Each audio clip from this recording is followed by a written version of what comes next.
Hello दोस्तों, स्वागत है आप सभी का हमारे YouTube चैनल आपने फिजिक्स पाठशाला में। जैसे कि अपने लास्ट वीडियो में बात की थी दर्पण समीकरण के बारे में, जो कि बहुत ही इंपॉर्टेंट टॉपिक है। वैसे ही आज अपन बात करने वाले हैं गोलीय पृष्ठ द्वारा अपवर्तन की, जो कि एग्जाम के पॉइंट ऑफ व्यू से बहुत ही इंपॉर्टेंट होने वाला है। ठीक है, अगर चैनल पे नए हैं तो चैनल को सब्सक्राइब करना और वीडियो में लास्ट तक बने रहना। ठीक है दोस्तों, तो चलो शुरुआत करते हैं गोलीय पृष्ठ द्वारा अपवर्तन की। तो सबसे पहले बात करूंगा गोलीय पृष्ठ। सबसे पहले बात करते हैं गोलीय पृष्ठ की। माना कि अपने पास भी कोई भी गोलीय पृष्ठ, सपोज दैट कि मेरे पास उत्तल दर्पण है या फिर अवतल दर्पण है। ठीक है, तो मैं यहाँ पे लेने वाला हूँ उत्तल दर्पण। क्या लेने वाला हूँ?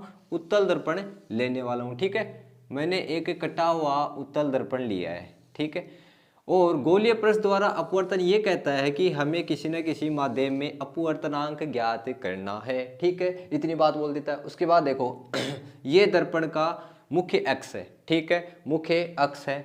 अब ये माध्यम इसका कहलाता है विरल। क्या कहलाता है? विरल माध्यम। और ये माध्यम कहलाता है सघन, जैसा कि अपने प्रकाश के अपवर्तन में पढ़ा था। ठीक है, इतनी बात हो गई। उसके बाद जब यहाँ पर कोई बिंदु है ओ, मतलब वस्तु है, ऑब्जेक्ट है, ठीक है, बिंब है, अगर मैं यहाँ से प्रकाश किरण जब दर्पण पर आपतित कराता हूँ, ठीक है, गोलीय पृष्ठ पर आपतित कराता हूँ, तब प्रकाश के अपवर्तन से जब कोई प्रकाश किरण एक माध्यम से दूसरे माध्यम में प्रवेश करती है तो अपने पथ से विचलित हो जाती है। पथ से विचलित होती है मतलब अभिलंब की ओर झुक जाती है। अब अगर मैं बात करूं विरल से सघन की, तो विरल से सघन में जाती है, तब पथ की जो प्रकाश किरण है वो अभिलंब की ओर झुक जाती है। तो मेरा वक्रता केंद्र पर तो होगा अभिलंब। क्या होगा? अभिलंब। क्या होगा दोस्तों? अभिलंब। तो मैंने इसको थोड़ा सा और आगे बढ़ा दिया, और ऐसे ही मैंने इसको और आगे बढ़ा दिया। बट विरल से सघन में जाती है तो अभिलंब की ओर झुक जाती है। तो ये झुकती झुकती यहाँ पे इसका क्या बनेगा? प्रतिबिंब, बोले तो इमेज बनेगी। ठीक है, इमेज बनेगी। अब इस माध्यम को मैंने दिया है n1 और इसको दिया है मैंने n2। इतनी बात हो गई। अब वस्तु की दूरी क्या कहलाती है? u कहलाती है। ठीक है, वक्रता के अंदर यहां से नापेंगे सारे के सारे, P से, ध्रुव है P से, पोल से। ठीक है, फिर सारी ये वक्रता के अंदर की दूरी कहलाती है r, वक्रता के अंदर से दूरी कहलाती है r, और ध्रुव से प्रतिबिंब की दूरी कहलाती है v। क्या कहलाती है? v कहलाती है। इतनी बात होगी। अब स्टार्ट करते हैं स्नेल के नियम से। अपन ने पढ़ा था स्नेल के नियम से। ठीक है, स्नेल के नियम से। तो स्नेल का नियम क्या होता है? n21 equal sine i upon sine r. ठीक है, अब ये जो n21 है, इस माध्यम के सापेक्ष इसका अपवर्तनांक निकाल रहे हैं। तो मैंने लिखा n21 upon n1 equal sine i upon sine r. इतनी बात होगी। उसके बाद इन सभी को मैं क्रॉस मल्टीप्लाई करता हूं। तो कैसे करेंगे? n2 sine r equal n1 sine i. इतनी बात होगी। उसके बाद sorry sine i, sine i. उसके बाद जब एंगल यदि आई व आर अति अल्प हो तो बोले तो सूक्ष्म, छोटे, तब साइन जो आर है अप्रोक्सीमेट आर के बराबर होगा, और जो साइन आई है अप्रोक्सीमेट आई के बराबर होगी। तो n2 r equal n1 i, ये इक्वेशन फर्स्ट बन गई अपने पास। ठीक है, इक्वेशन फर्स्ट बन गई। अब हमें i और r का मान चाहिए। तो मैं मान लेता हूं कि यहाँ पे तो एंगल अल्फा है, यहाँ पे एंगल बीटा है, और यहाँ पे एंगल गामा है। ठीक है, उसके साथ i और r भी डिनोट कर लेते हैं। i कहाँ पे बनेगा? आपतन कोण यहाँ पे बनेगा। ठीक है, और जो प्रकाश किरण दूसरे माध्यम में जाती है तो अभिलंब की ओर झुकती है, तो अभिलंब के साथ ही एंगल बनाएगा अपवर्तन कोण r। ठीक है, अब हमें चाहिए r और i के मान, पर उससे पहले अपन अल्फा बीटा गामा का मान निकालेंगे, जिससे अपन को i और r के मान मिल जाएंगे। ठीक है, तो मैं मानूं सबसे पहले मैंने इसको यहाँ पे एक अभिलंब खींचा है। ठीक है, जिसको मैं मान सकता हूँ m, n मान लेंगे, इसको m मान लेते हैं। ठीक है, या फिर कुछ भी मान लो, p मान भी सकता हूँ, n भी मान सकता हूँ, कुछ भी मान सकता हूँ मैं यहाँ पे, ठीक है। तो मैंने यहाँ पे माना MNO, ठीक है। तो सबसे पहले त्रिभुज, इस साइड कर लेते हैं थोड़ा बहुत, त्रिभुज MNO से, ठीक है।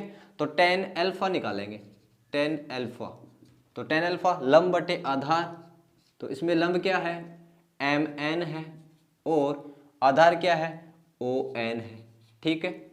ऐसे ही त्रिभुज, फिर बनेगा त्रिभुज MNC से, तब निकलेगा tan बीटा इक्वल हो जाएगा लंब बटे आधार इक्वल MN अपॉन NC, ठीक है। फिर निकलेगा गामा, गामा निकालने के लिए क्या करेंगे, यहां से सारे के सारे ट्रायंगल यहां से लेंगे, ठीक है। तो MNI से, तो tan गामा इक्वल लंब बटे आधार इक्वल MN अपॉन NI, ठीक है। इतनी बात हो गई। यही बात मैं इसकी बातें यहां पे लिख रहा हूं कि यदि tan अल्फा, tan बीटा और tan गामा अति अल्प हो तो tan अल्फा अप्रोक्सीमेट अल्फा के बराबर होगा, ऐसे tan बीटा अप्रोक्सीमेट बीटा के बराबर होगा, ठीक है, बीटा के बराबर होगा, ऐसे tan गामा अप्रोक्सीमेट गामा के बराबर होगा। तो अल्फा बराबर MNON, ठीक है, बीटा बराबर MNNC और गामा बराबर MN अपॉन NI, ठीक है। तो इसको तो इक्वेशन देता हूं मैं 2, इसको इक्वेशन देता हूं 3 और इसको देता हूं इक्वेशन 4, ठीक है। अब अपने पास अल्फा बीटा गामा का मान आ गया। अल्फा बीटा गामा का मान आने के बाद अपन को आई और आर का मान निकालना है। तो आई देखो, थोड़ा सा दिमाग लगाओ, अपन बचपन में पढ़ के आए होंगे ऐसे कुछ, अगर ये बाहर वाला एंगल z है और ये x है और ये y है, तो अपन ने पढ़ा था z बराबर x प्लस वाई, मतलब बाहर का कोण, बहिष कोण की डेफिनेशन होती है कि अंदर के कोणों का योग होता है, ठीक है। तो मैं माना यदि एंगल I बहिष कोण है तो त्रिभुज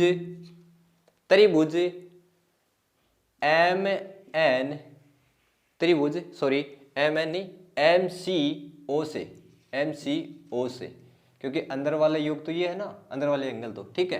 तो I इक्वल क्या हो जाएगा, अल्फा प्लस बीटा, ठीक है, इक्वेशन 5, इतना माना गया। उसके बाद त्रिभुज, बात करूंगा किसकी, इसकी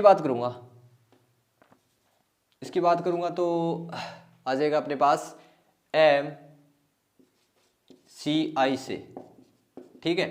तो बीटा बराबर R प्लस गामा, ठीक है। तो यहां से R का मान निकालेंगे, बीटा माइनस गामा बन जाएगा इक्वेशन 6 बन जाएगा। तो समीकरण 5 व 6 में समीकरण 2, 3 व 4 से मान रखने पर, ठीक है, से मान रखने पर, इतनी बात हो गई। उसके बाद देखिए, मैं मान रखूंगा तो अल्फा I इक्वल, अल्फा का मान है MN upon ON plus beta का मान कितना है MN अपॉन NC, ठीक है। ऐसे ही R का मान कहूँ तो बीटा का मान कितना है MN upon NC minus gamma MN upon NI, इतनी बात हो गई। अब इक्वेशन फर्स्ट से समीकरण 1 से, तो समीकरण 1 N2R इक्वल N1I ठीक है। तो आर का मान रखूंगा तो N2 मल्टीप्लाई आर का मान कितना है Mn upon Nc minus Mn upon Ni, ठीक है, इक्वल N1 मल्टीप्लाई आई का मान Mn On plus Mn upon Nc, ठीक है। इस पूरे में से Mn बाहर आ रहा है, Mn बाहर आ रहा है, N2 को अंदर मल्टीप्लाई कर दूंगा तो Nc हो जाएगा, N2 अपॉन Ni हो जाएगा, इक्वल Mn बाहर ले लिया, N1 अंदर मल्टीप्लाई हो जाएगा On plus N1 upon Nc हो जाएगा, ठीक है। इतनी बात हो गई। तो Mn से Mn कैंसिल, Mn से Mn कैंसिल। अब इन सभी का मान अपने पास नहीं है तो चिन्ह है परिपाटी से, चिन्ह है परिपाटी से Nc, Nc की देखो R वक्रता त्रिज्या, तो दर्पण के लेफ्ट साइड वाले तो हमेशा माइनस में होते हैं और इस साइड वाले हमेशा प्लस के होते हैं, तो प्लस का R हो जाएगा, ठीक है। फिर उसके बाद Ni है वो भी दर्पण के राइट साइड में है तो ये भी पॉजिटिव हो जाएगी तो V आ जाएगा, ठीक है। फिर उसके बाद और On, Nc का तो है ही अपने पास On है वो दर्पण के लेफ्ट साइड है इसलिए नेगेटिव होगा चिन्ह परिपाटी के अकॉर्डिंग, ठीक है। उसके बाद देखो, उसके बाद मैं थोड़ा बहुत तो यहाँ पे लिख देता हूं। उसके बाद N2 बटा Nc का मान R है, ठीक है, माइनस N2 बटा Ni का मान V है, इक्वल N1 अपॉन On का मान minus U plus N1 upon Nc का मान R है, ठीक है। इतनी बात होगी। अब अगर इसको मैं इधर लेके जाता हूं या फिर इसको इधर लेके आता हूं और इसको इधर लेके जाता हूं तो ये वाली चीजें हो जाएंगी N1 अपॉन माइनस का U और ये प्लस का हो जाएगा N2V इक्वल और N2 upon R minus N1 upon R, ठीक है। इतनी बात होगी। उसके बाद थोड़ा सा ऊपर लिख देता हूं मैं या फिर इस साइड लिख देता हूं। अब इसमें से थोड़ा सा दिमाग लगाओ, N2V तो पॉजिटिव इसलिए मैंने पहले लिख दिया, फिर माइनस N1 अपॉन U बन गया, ठीक है। फिर बनता है N2 माइनस N1, ठीक है, अपॉन R। यही अपन को सिद्ध करना था, ठीक है। इक्वेशन कितनी आ गई थी लास्ट, तो अपने पास 5 है। यह इक्वेशन, यह समीकरण गोलीय पृष्ठ द्वारा अपवर्तन कहलाता है। तो आई होप दोस्तों वीडियो आपको बहुत ही अच्छा लगा होगा। वीडियो में लास्ट तक बने रहें तो चैनल को सब्सक्राइब करना और वीडियो को शेयर करना ज़्यादा से ज़्यादा, ठीक है। जय हिंद, जय भारत।